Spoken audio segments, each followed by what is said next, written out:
Kanada parlamentining Xalqaro kishilik huquq komiteti tekshirish orqali Xitoyning Uyg'urlarga qilgan muomalasining irqiy qirg'inchilik shakllantirganligini aniqlagan bo'lib, hukumatning Xitoy amaldorlariga embargo yurgizishga tashabbus qilmoqda.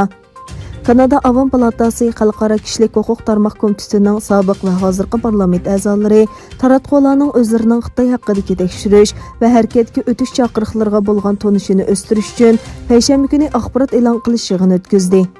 Yana bir tarafdan Kanada bosh ministri Justin Trudeau yana bir qatam Xitoyning majburlash diplomatiyasiga norozilik bildirdi.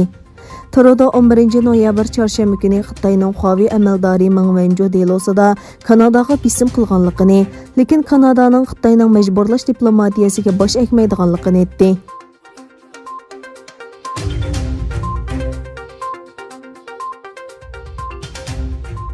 Bir 1933 yılı 11 ayının 12 günü Qashqarda e'lon qilingan Sharqi Turkiston Islom Cumhuriyetining 87 yilligi va 1944 yılı 11 ayının 12 günü G'uljida qurilgan Sharqi Turkiston Cumhuriyetining 76 yillik munosabati bilan Dunyo Uyg'ur qurultiyi, Uyg'ur akademiyasi va Uyg'ur harakati Anqarada bir yig'in o'tkazdi.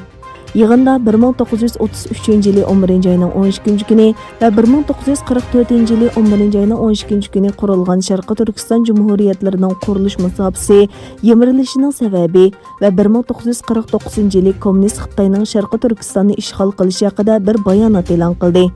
Faoliyatda Dunyo Uyg'ur qurultiyi va Uyg'ur harakati Qrim xabar agentligining Turkiya bosh muharriri Aydin Toshqa tashakkurnoma taqdim qilindi.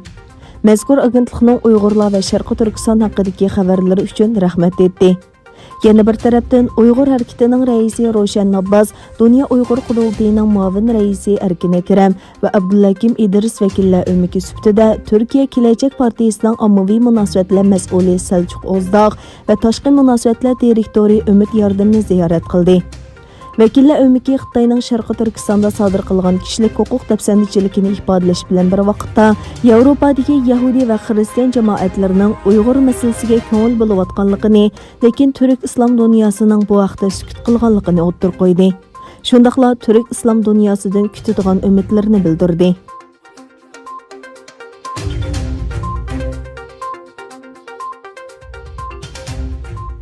12 noyabr Cumhuriyet Bayramı günüdə New Yorkdagi Birleşken Devletler Teşkilatı binası oldida Sharqi Turkistonning ay yulduzliq ko'k bayrog'i chiqarildi.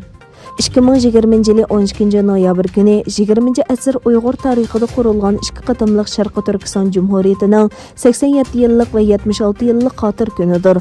Bu munosabat bilan Amerikadagi Uyg'ur tashkilotlari va faoliyatchilarining Amerikadagi munosabatlik hukumat organlariga sungan iltimoslari tasdiqlanib, New Yorkdagi Birleşken Devletler Teşkilatı'nın binosi oldida, Amerika poytaxti Washington shahridagi Xitoy elchixonasi oldida va Boston shaharlik hukumat binosi oldida Sharqi Turkistonning ay yulduzliq ko'k bayrog'i chiqarildi.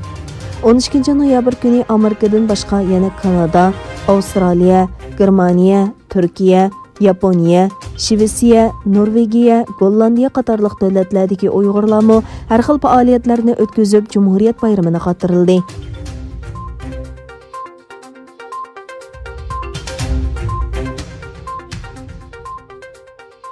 Hong Kongda demokratiyani qo'llaydigan 15 vakil 4 o'qitishi vakilining vazifasidan qoldirilishi va Beijingga e'tiroz bildirish yuzidan iste'fo berishga boshladi. Payshanba kuni majlisning doimlik yig'iniga qatnashmagan parlament a'zolari orqadan iste'fo xatini qonun kengashining kotibiga topshirib berdi. Iste'fo nomusini topshirgan demokratiyani qo'llaydigan advokatlardan biri mundaq dedi: "Biz bu vaqtda qonun chiqarish majlisidan ayrilamiz, ammo biz Hong Kongdagi demokratiya kurashidan voz kechmaymiz." Xitoy Davlat ishlari mahkamasi Hong Kong va Oman ishxonasining bayonotchisi mundaq dedi: Agar bu parlament a'zolari iste'fo berishdan foydalanib, o'qituvchilarni qutratqulik qilish va chet elning aralashishini umid qilsa, ular xato qilgan bo'ladi. Yana bir tarafdan Angliya tashqi ishlar ministri Dominic Raab mundaq dedi: Beijingning Hong Kongdagi saylangan parlament a'zolarini layoqatsiz qilish uchun yangi qoidalarni o'tirg'a qo'yishi Xitoy Angliya birlashma xitobnomasiga ixtiloflik qilganlik. Xitoy yana bir qatam va'dasida turmadi va Hong Kongning avtonomiyasiga buzg'unchilik qildi. Angliya Hong Kong xalqini qo'g'daydi va ularning huquqiy va erkinligiga daxl taruz qilishga qarshi ovozini kuchaytirdi.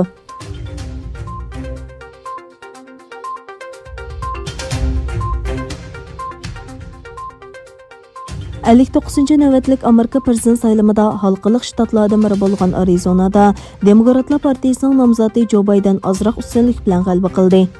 Amerika matbuotlari e'lon qilgan g'ayri-rasmiy natijaga qaraganda, Biden Arizona shtatida 49,4% bilet bilan saylamda g'alaba qilgan. Cumhuriyetchilar partiyasining nomzodi Donald Trump 49,6% ovozga erishgan. Bu natija bilan Biden 11 ming bilet farqi bilan raqibi Donald Trumpdan eshib ketgan va u yana 11 vakilga erishib, vakil soni 290 ga yetgan. 16 vakili bo'lgan Georgiya va 15 vakili bo'lgan Shimoliy Karolinada natija taq aniq emas. Amerika prezident saylamida 538 nafar saylam o'miki vakilidan 270 ning qo'llashiga erishgan nomzod g'alaba qiladi.